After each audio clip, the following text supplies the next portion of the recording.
बड़े प्रोजेक्ट शुरू हुए हैं। दिल्ली, अमृतसर, कटरा एक्सप्रेसवे के हरियाणा वाले हिस्से का लोकार्पण हुआ है। जींद, गोहाना नेशनल हाईवे भी रात को समर्पित किया गया है।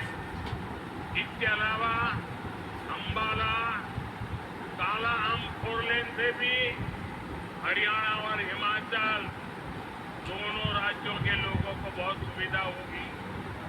साथियों, अब जींद देश का ऐसा जिला बन गया है जो पांच नेशनल हाईवे से कनेक्टेड है। ऐसी कनेक्टिविटी से यहाँ के किसानों और पशुपालकों की उपज को बड़ी मंडियों तक पहुंचाना आसान और सस्ता होगा। इससे उद्योगों को बल मिलेगा, पर्यटन को पंख लगेंगे और इससे बड़ी संख्या में नए रोजगार भी बनेंगे। साथियों, आप सभी जानते हैं, अभी मैं कुछ दिन पहले ही इंडोनेशिया, ऑस्ट्रेलिया और न्यूजीलैंड की यात्रा से लौटा। वहां भारत ने अनेक तरह के समझौते किए जिनकी बहुत चर्चा हुई है, लेकिन एक विषय ऐसा है जिस पर उतनी बात नहीं हुई। ये विषय मेरे देश के और विशेषकर हरियाणा के युवाओं से जुड़ा हुआ, और वो विषय है खेलकूद, स्पोर्ट्स। साथियों, ऑस्ट्रेलिया और न्यूजीलैंड में वहां की सरकारों से स्पोर्ट्स को लेकर मेरी व्यापक चर्चा हुई। इन दोनों देशों के साथ मिलकर आने वाले समय में हम स्पोर्ट्स इंडस्ट्री, खिलाड़ियों की ट्रेनिंग, ऐसे अनेक मामलों में बहुत सारा काम साथ मिलकर करने वाले। इससे हरियाणा के युवाओं को भी बहुत लाभ होगा। साथियों, आज भारत में स्पोर्ट्स को फिटनेस और रोजगार का बड़ा माध्यम बनाया जा रहा है। हमारी सरकार ने नई नेशनल स्पोर्ट्स पॉलिसी खेलो भारत नीति भी बनाई है। खेलो इंडिया अभियान से लेकर टॉप स्कीम तक आज खिलाड़ियों को अभूतपूर्व सुविधाएं मिल रही है। उन्हें हजारों रुपयों की आर्थिक मदद दी जा रही है। यहां हरियाणा में भी भाजपा सरकार खेल और खिलाड़ियों को बहुत प्रोत्साहन दे रही है।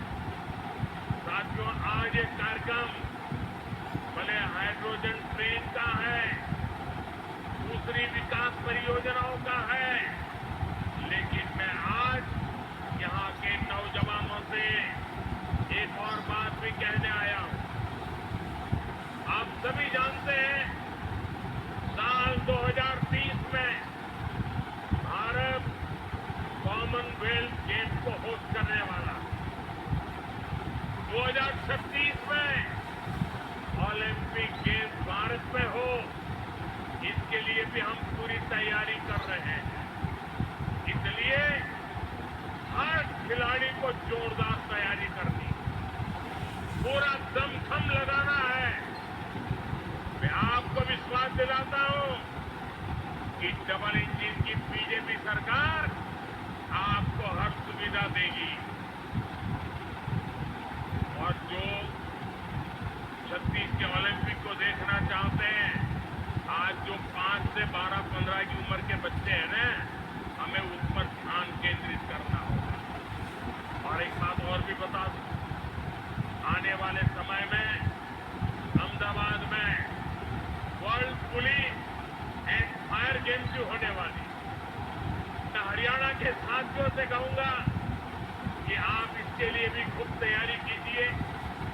मुझे पक्का विश्वास है, हरियाणा के बेटे बेटियां हमेशा की तरह इनमें भी अपना परचम लहराएंगे। सरकार सबका साथ सबका विकास के मंत्र पर चल रही है। नायब सिंह जी के नेतृत्व में हरियाणा सरकार यहाँ के नौजवान हो, किसान हो, बहनें बेटियां हो, सबके लिए बेहतरीन काम कर रहे हैं। बिना खर्च की पर्ची के नौकरी देने का जो रास्ता हरियाणा सरकार ने दिखाया है वो इतना आसान नहीं था, लेकिन ये भाजपा सरकार ने करके दिखाया है। साथियों, यहाँ के किसानों का हित भी हमारी प्राथमिकता में। जिंदगी मंडी तो हरियाणा की सबसे बड़ी मंडियों में से एक है। डबल इंजन की भाजपा सरकार के कारण हरियाणा के किसानों को बहुत लाभ हो रहा। पीएम किसान सम्मान निधि से हरियाणा के किसानों को करीब 8,000 करोड़ रुपए मिल चुके।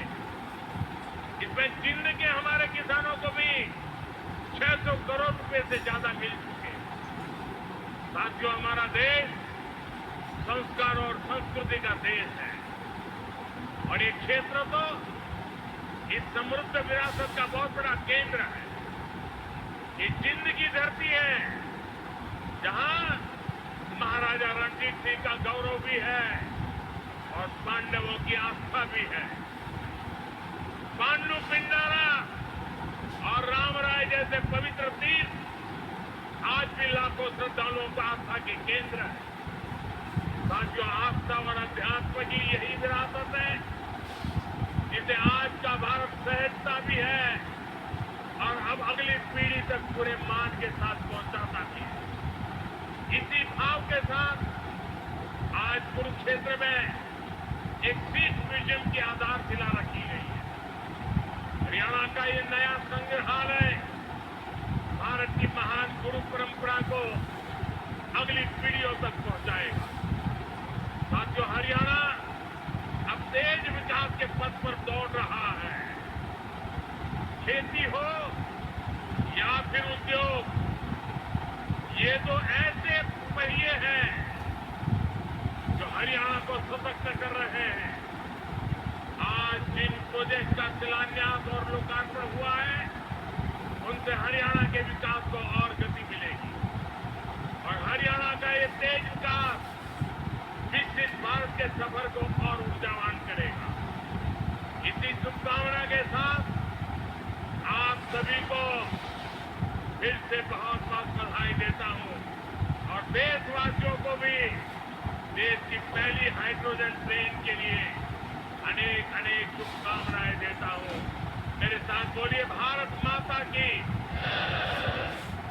भारत माता की।